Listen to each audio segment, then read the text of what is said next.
বিসমিল্লাহির রহমানির রহিম।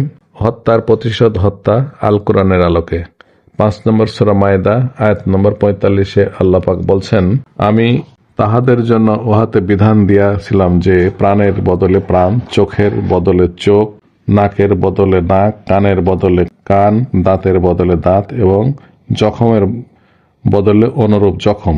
অতঃপর কেহ উহা ক্ষমা করিলে উহাতে তাহারই পাপ মোচন হইবে। আল্লাহ যাহা অবতীর্ণ করিয়াছেন তদনুসারে যাহারা বিধান দেয় না তাহারাই জালিম।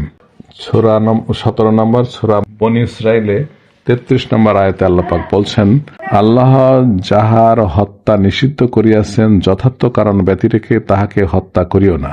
কেহ অন্যায়ভাবে নিহত হইলে উহার উত্তরাধিকারীকে তো আমি উহা প্রতিকারের অধিকার দিয়াছি, কিন্তু হত্যার ব্যাপারে সে যেন বাড়াবাড়ি না করে, সে তো সাহায্যপ্রাপ্ত হইয়াছে।